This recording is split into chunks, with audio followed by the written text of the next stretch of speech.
आपको क्या लगता है सर, क्या अमेरिकी प्रेशर बढ़ेगा पाकिस्तान पे? मैं फिर से संकल्प दोहराना चाहता हूं, जब तक आतंकवाद समाप्त नहीं होगा।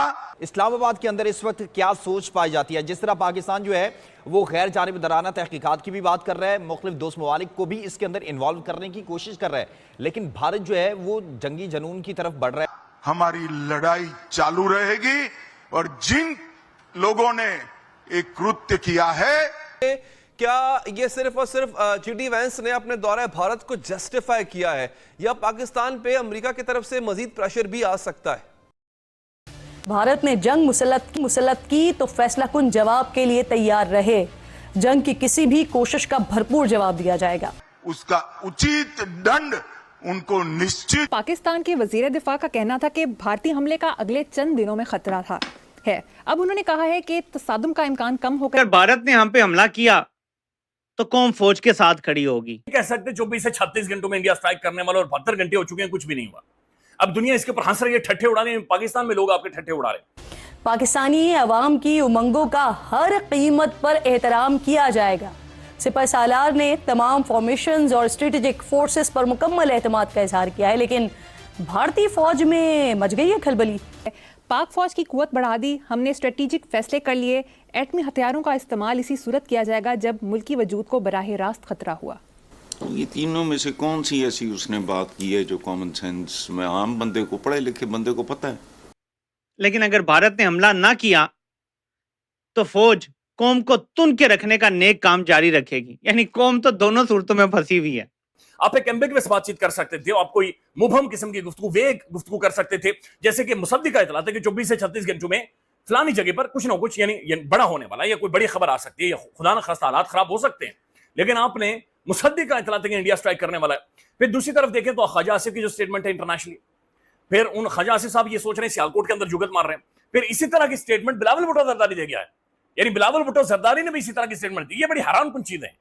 ऐसे टाइम पर आपके अल्फाज, आपकी रिपोर्टिंग, आपके ये सारी चीजें बड़ी मटर करती हैं। लेकिन हुकूमत का रवैया देखिए, और हमारे बहुत बड़े साफी, इतने बड़े साफी के आगे सीनियर पीछे सीनियर वाले ये कहते हैं कि हथियार को तेल लगा लें, क्योंकि हथियार लेकर आप जाएंगे वहां पर। भाई जंग बदल चुकी है, वॉर्स बदल चुकी है। अब ये नहीं होगा कि हथियार लेकर मैं पिस्तौल लेकर खड़ा हूं, तेल चुग रहा है पिस्तौल से, और मैं कहूंगा मैं इंडियन को मारूंगा। भाई वो जो उनका राफेल है वो 150 किलोमीटर अंदर तक स्ट्राइक कर सकता है। हमला होता है, कौम का तो फर्ज है जी फौज के साथ खड़ा होना है, बयानिया यही है। लेकिन नहीं हमला हुआ तो फौज तो आपको तुन रही है पिछले 70 साल से, वो तुनने का काम जारी रखेंगे, उनको रोकने वाला कोई नहीं है। ये हकायक है। अवाम हर तरह से तुन्नी जा रही है। भारत हमला करे तब भी, भारत ना हमला करे तब भी। भारत हमला करे तो भारतीय फौज हमें मारेगी, हमला ना करे तो अपनी मारेगी। हम तो बड़े बुरे फंसे हुए, आसमान से गिरे खजूर में अटके हुए हैं बड़े अरसे से। आखिर हम अवाम के साथ ना यकजहती पैदा करने के लिए उनके साथ खड़े हो गए। चलें जी, इसका एक लिटमस टेस्ट आ गया। आपके अपने सर्वे कहते हैं कि 90% अवाम इमरान खान के साथ है। ये फौज का अपना सर्वे ये कहता कि खतरा है, एक तरफ वो कह रहा है, दूसरी तरफ तसादुम का इम्कान कम हुआ है। अच्छा भाई ठीक है, ये वेव्स हैं, ये आती जाती वोल्टेज है, कभी गिरती है कभी ऊपर होती है। हम जिस तरह के ममालिक हैं, हमारे यहाँ ये चलता है, महज़ब दुनिया में नहीं होता होगा। हमारे यहाँ वोल्टेज नहीं, कभी बढ़ जाती है तो वो सारे आपके जो कुछ भी होते हैं भांडे टिंडे वो ख़राब हो जाते हैं, तबाह हो जाते हैं। वोल्टेज कम हो जाती है, उसका अलग नुकसान है। तो ये बिल्कुल इसी तरह की एक सूरत हाल है, एक मैडनेस है जो चल रही है। तो पाक फौज की कुव्वत बढ़ा दी, हमने स्ट्रेटेजिक फैसले कर लिए। अभी तुमने क्या कर लिया, तुम्हें क्या पता दिफा क्या होता है। यानी इंडिया के अंदर से होकर वो 150 किलोमीटर अंदर तक मार सकता है।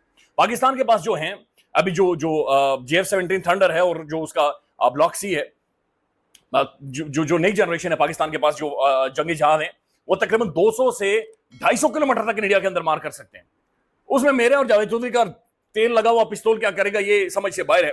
बहरहाल नाज़रीन, इंडिया करने क्या चाह रहा है? एक तो उनकी तरफ से जो हल्की सी खामोशी है, ये खामोशी ज्यादा खौफनाक है। ये खामोशी उस नौसरबाज, उस बेईमान, उस डाकू बदमाश की है जो गली के नुक्कर में खड़ा होता है छुरी लेकर, ये गुजरेगा और पीछे से छुरा मारूंगा।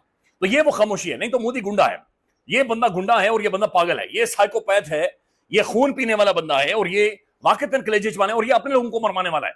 क्या हमारी फौज ने वैसे लल्लर लगाए हैं? अमेरिका की तरफ से बाकायदा एक प्रेस रिलीज जारी हुई है। 9 मई की मुज़म्मतें करवाने वाले थे, उनको अमेरिका के secretary of state Marco Rubio ने कहा है आप भारत के अंदर जो ये हादसा हुआ है, इसकी मजम्मत करें। इसकी मजम्मत करना जरूरी है। अब वो जो खामोशी है, जो साइलेंस एक हल्की सी नजर आ रही है, वो साइलेंस इसलिए कि वो पाकिस्तान के अंदर महसूस ये किया जा रहा है कि हाई प्रोफाइल शख्सियात को टारगेट करना चाह रहे हैं।